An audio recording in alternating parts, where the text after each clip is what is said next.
एक दिन ऐसा होएगा सबसे पड़े बिछो, बिछो माने सबसे बिछुड़ जाएगा। राजा राणा राव सब भाई सावधान क्यों ना हो।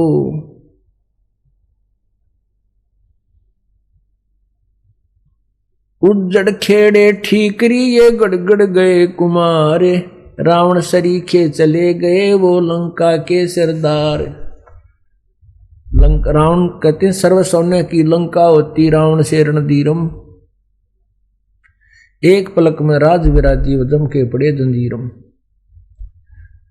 हमारे पास तो किलो तो बहुत घना हो जाता है, 20-30 100-200 ग्राम सोना हो गया तो काक पीटते फिरते हैं।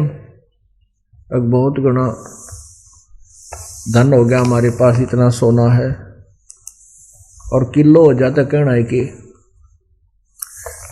रावण के पास इतना सोना था कि उसने सोने के महल बना रखे थे। और कहते हैं रति कंचन पाया नहीं रावण चलती बार, जब संसार छोड़ कर चला 1 ग्राम भी सोना साथ नहीं ले जा सका, वहीं छोड़ गया और दुनिया ने लूट लिया। फिर तो परमात्मा हमें याद दिलाते हैं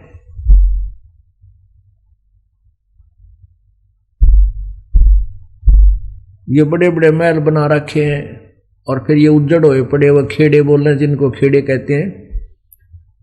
तो वहां देखो कितने सामान पड़ा होता है, किसी के मटके फूटे पड़े हैं, कोई छोटी छोटी ईंट निकलती हैं, जैसी भी जिस समय की सभ्यता है उस प्रकार के वहां सारे बर्तन मिल जाते हैं। परमात्मा कहते हैं उज्जड़ खेड़े ठीकरी ये ठेकरी गड़गड़ गए कुमार, रावण सरीखे चले गए वो लंका के सरदार। अब यहाँ एक बात समस्या आती है कि मन में ये आता है जाना तो है ही, सभी ने मरना है, इसमें मरना तो है ही, लेकिन मरने में जाने में बहुत अंतर है। एक तो भक्तिहीन प्राणी भुगत कर मरे और बुरा हाल हो जाए उसका कि तो 92 टीवरी है, और फिर यम के दूत उसको पकड़ कर ले जाएंगे, यम के दूत पकड़ कर ले जाएंगे जैसे अपराधी को ले जाते हैं। और एक भक्ति युक्त प्राणी भाई इज्जत ले जाया जाएगा।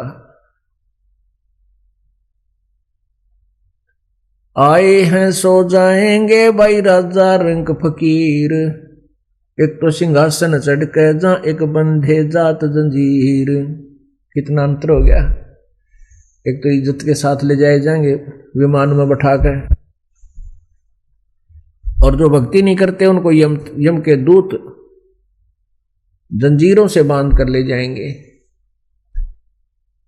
जिसने कभी परमात्मा को याद ना किया हो उस प्राणी की मृत्यु देखना, कभी वो मरता हो जब भुगत का मरा करे ना, उसका जी निकला, घरवाड़े भी दुआ करें भगवान ठा दे इसने, और मरते समय टट्टी और पेशाब अंदर ही निकल जाते हैं भयभीत होकर के।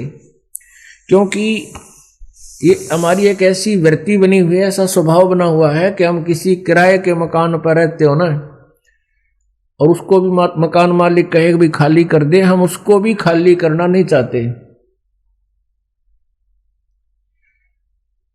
उसको भी खाली करने में हम बहुत दिक्कत महसूस करते हैं। और अपने मकान से कोई कहे खाली कर दे तो मतलब है कौन नहीं, लेकिन अपना मकान है ही नहीं, वो मकान फिर खाली करना होगा क्योंकि मृत्यु होगी। इसी प्रकार इस शरीर में हम रह रहे हैं, एक सराय है चलती फिरती, एक कोठड़ी है। परमात्मा ने सूझबूझ से हम इस जीव को इसमें फिट कर रखा है, इस काल इस 5 तत्व के महल में। अब इसका समय पूरा हो जाता है, जितने समय का इसने किराया दे रखा है शरीर का, तब तक परमात्मा ने ये महल इसको दे रखा है जीव को। और जब इसका समय आ जाएगा तो इसको छोड़ देना चाहिए, समझदार व्यक्ति होता है। लेकिन जिसको ज्ञान नहीं, जो स्वार्थी और लोभी रहा सारी उम्र, तो वो इस शरीर को छोड़ना नहीं चाहता, मेरा शरीर है मेरा शरीर है। तो यम के दूत फिर अंदर से उसको बुरी तरह पीट के और उसको भयभीत करके बुरी बुरी आकृतियां दिखाकर, बाले दिखाकर उसको भयभीत करते हैं। फिर वो डरता, टट्टी पेशाब निकल जाता भयभीत होकर के, और वो फिर भागने की चेष्टा करता है शरीर छोड़कर। वैसे राजी खुशी नहीं छोड़ता। जो भक्त होते हैं, संत होते हैं, वो प्रभु की भक्ति के कारण इस शरीर को आसानी से त्याग देते हैं। और जिन्होंने भक्ति नहीं कर रखी वो शरीर से निकल भी नहीं सकते, उनको मार पीट कर निकाला जाता है। दोनों ही बातें हैं। वो छोड़ना भी नहीं चाहता और उससे निकला भी नहीं जाता, तो यम के दूत उसको मार कूट के बाहर खींच कर निकालते हैं, उसका गर्दन बंद कर देते हैं, जुबान बंद कर देते हैं। और भक्ति युक्त प्राणी अपने आप, परमात्मा का आदेश होगा, अपने आप शरीर से बाहर हो जाएगा, कोई परेशानी नहीं होगी। और फिर सामने प्रभु खड़े दिखाई देंगे उसको गुरुदेव के रूप में, और उसको ऐसा लगेगा जैसे कोई सपना हो गया हो, मृत्यु नहीं लगती उसको ऐसा होगा जैसे कहीं सौपन सा लगेगा, क्योंकि सौपन में सौपन नहीं लगता, वो ओरिजिनल नजर महसूस होता है।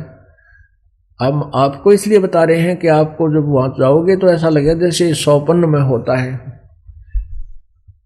तो इस प्रकार हम अपने भगवान के पास चले जाएंगे और भक्ति का फल हमें मिलेगा।